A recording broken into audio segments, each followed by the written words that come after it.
I am waiting for Jason to get here in the van, and then we are headed for an appointment to get an ultrasound. I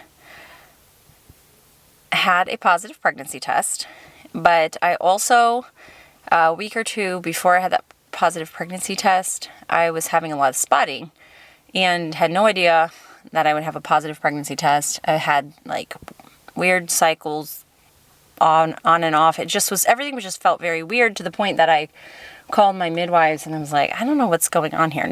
Not with the thought that I was pregnant, because there was no indication based on my cycles, but everything just felt off.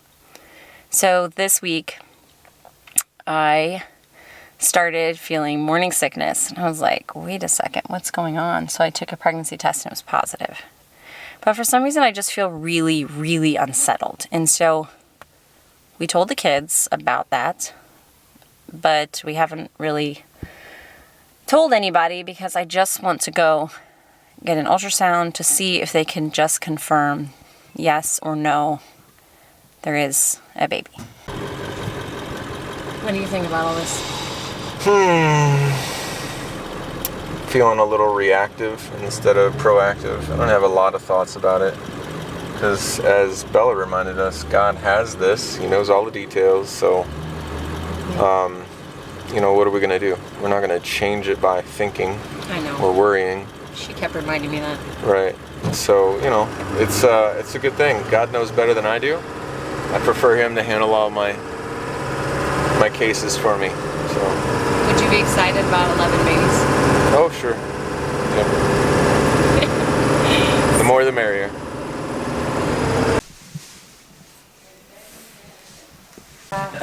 You need more information up front. Yeah.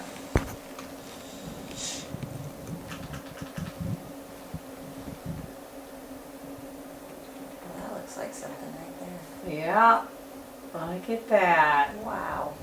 Look at that heartbeat. Hi, baby. I guess that confirms it, huh? Yeah. Oh. It's a wiggling in there too. Wow. And just one. That's always my question. Just one. Maybe the other one's hiding out. Gonna have to go to the bathroom or something. Haha. He's always teasing me. She's always wanted twins. Yeah, I know it's. And I'm like, well, you like the idea of 180. twins. It's just so miraculous. So it's one little baby in there. Wow. Beautiful. It's more miraculous to be number 11 and each one being a singleton. It really is. Oh my goodness, look at that. Awesome. Do you have any idea of how far along? Oh yeah, let's see. Not as early as I was thinking by talking to you. Mm-hmm. Oh, looky there. Let me do one more measure. Look at that wiggle. Oh. Right, because if you're seeing little hands and feet, Yeah, look at that. then I was looking at the week by weeks Developments. yesterday of, because I thought, well, maybe 6 weeks, but that's... How about the due date of July 14th? Oh, that's not at all what I was thinking. Oh man. Wow. Oh, let it be a girl. July, right. So the reason is our middle daughter, who wants the other girl, is also in July. Wow. So that would be pretty special. July 14. I can't believe. Where do I begin? So a few weeks have passed, and I'm sorry. I just put my camera down and I could not film. So much has happened. So I haven't even watched the footage yet to see what I filmed that day that I went to get the ultrasound. A few weeks have passed. Christmas is over. Actually, tomorrow is New Year's Eve.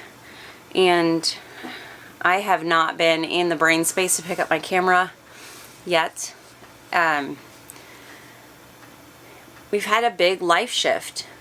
Whenever a mom goes from full activity to mostly bed rest that's a big deal. And when you have 10 kids on top of that, it's a really big deal. So let me back up. When we went in for the ultrasound, she did say, yes, you have a healthy baby. Everything on the baby side, as far as she could tell, looks good. I was shocked to discover that I was almost 10 weeks pregnant. I always know that I'm pregnant before 10 weeks. I just know my body, and so early on I'm taking a pregnancy test and I know I'm pregnant. But because of the continual bleeding, I just didn't consider that possibility. I had also been feeling kind of sick, but we had a real mild stomach bug go around, and so I attributed it to that. So I didn't realize I was that far along. That was a shock to me. She actually said my due date is July 14th. At this point, now that I'm talking with you, I have 1 week and I am in the second trimester, and I can't wrap my head around it because I feel like I just found out that I was pregnant. I heard the news from her. I went home. I started processing it. Pretty soon, I'm in the middle of Christmas preparations, and then it's Christmas, and now here we are, and it's just crazy how quickly this is passing. Not to mention, this is the closest of babies spacing that we will have yet. Everett will be just 17 months old when my due date comes, and we've never had babies that close. In fact, as I've gotten older, the spacing of our babies has naturally gotten larger. And so again, I'm just, there's just so many thoughts rolling around. I'm sorry if this doesn't make sense, but okay, let's go back to that day. So she said, you do have a baby. That looks good. But you also have this other thing that she called a subchorionic bleed or hemorrhage. And you could see the spot on the ultrasound that there's a dark spot. So it's outside of the placenta. So it's not affecting the baby, but it's inside of the uterus. There's this dark spot, and she said that is the spot where it's bleeding. And she did not sound concerned. She said this happens in women, often between 10 and 20 weeks.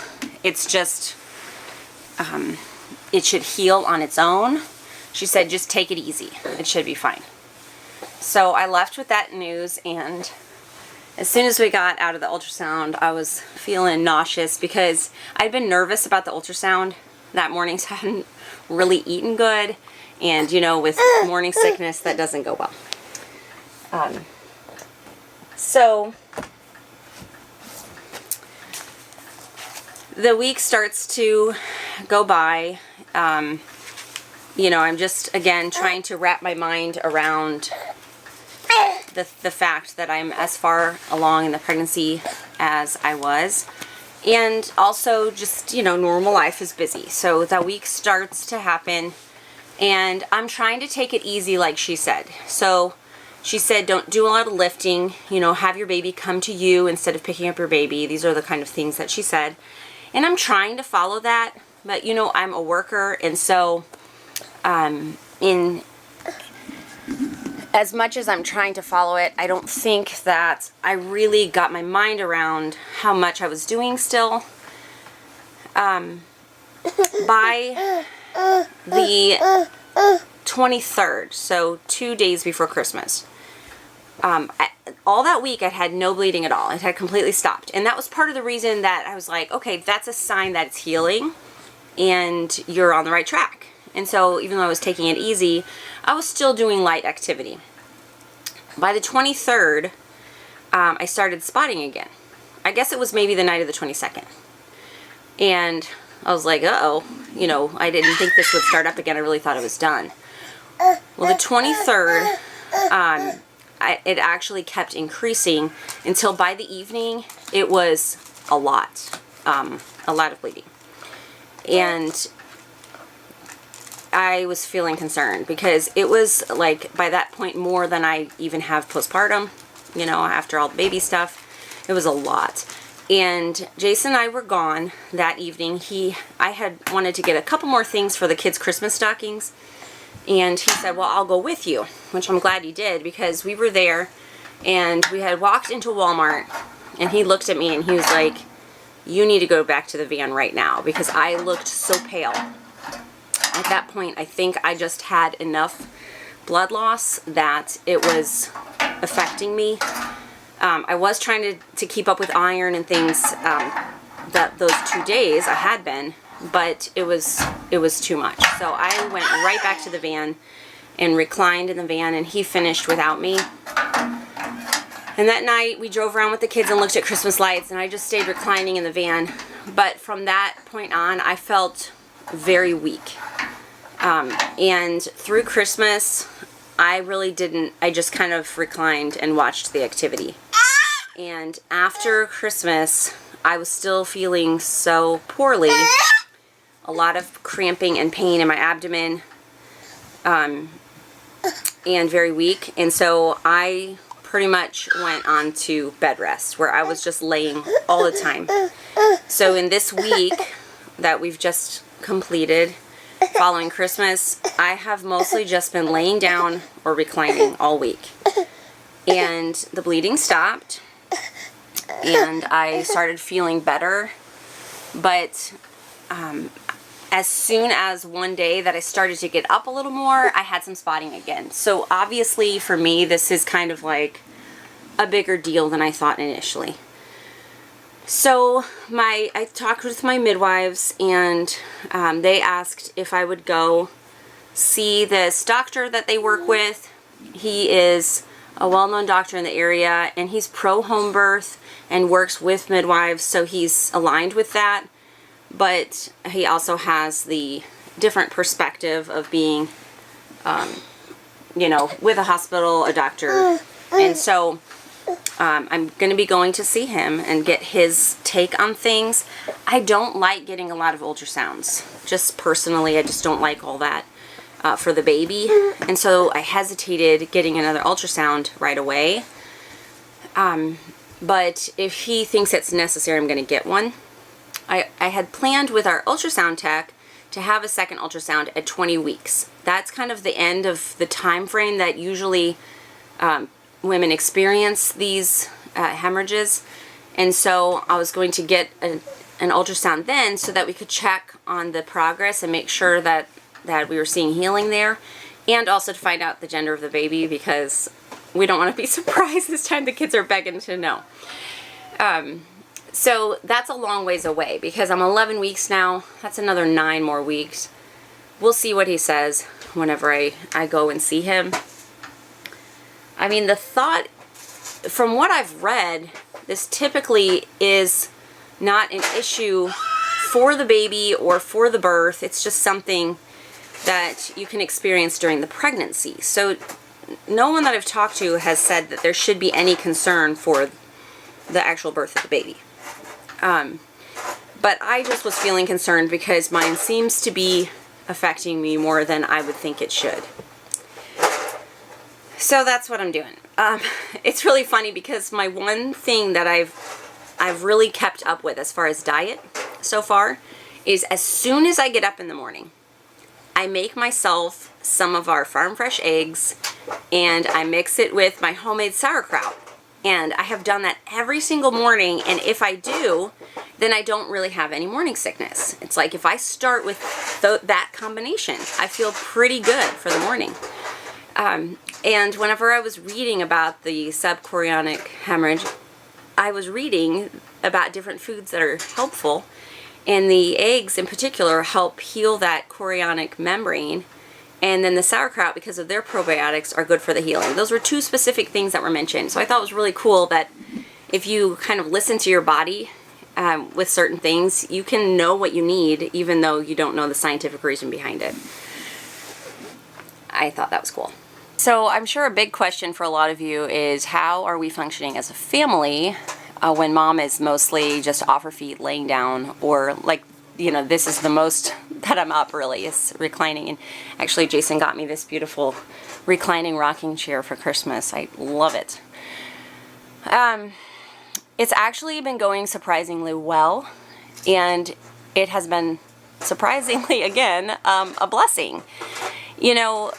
You put systems in place, and I have spent many years putting systems in place because I am not naturally a very organized or system-oriented person. Some people have those real type A personalities that, they just really lay things out and organize well and do a lot of lists and goals.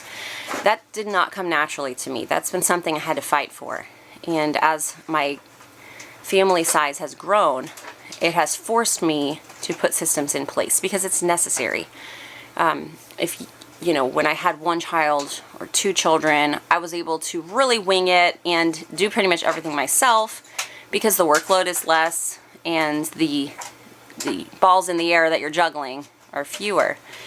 As time has changed, I've had to be more organized. And so it's been interesting seeing the systems that I've put into place for chores or just relationship issues, schedule, bedtime, all of those kind of things. It's been interesting seeing how do they function when I step back. And it's helped me to see areas where we're weak, where I need maybe more structure or to hand over more responsibility to capable people.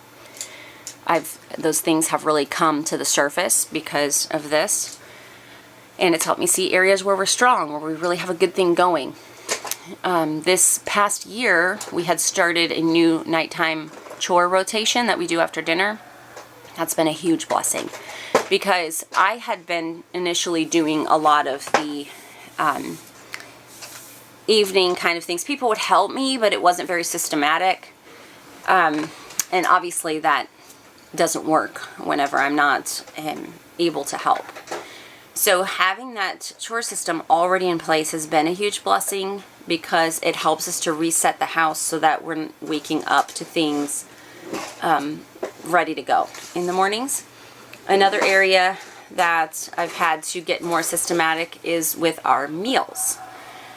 So we came up with a lunch plan, just a simple lunch plan where kids can prep everything. I have kids that know how to cook and enjoy cooking, but we've never been very regular about them preparing meals. It's just been kind of like they help me or once in a while when they feel like it. So this has been a very good opportunity for me to do some more training in the area of food preparation because I do want my kids, when they grow to adulthood, to be the most capable people that I can help them be. And I know when I got married, cooking was kind of a challenge for me. Again, as a teenager, I had had fun cooking, but I had never learned how to carry the weight of how do I cook 3 meals a day regularly for a family. That's just not something that I ever practiced. And so I really struggled in our first year of marriage of making that work, because just a few months after we were married, I was pregnant with Bella and dealing with morning sickness and jumped right into all of those kind of challenges. And because I wasn't very confident with my skills of caring for a home, it was a struggle for me.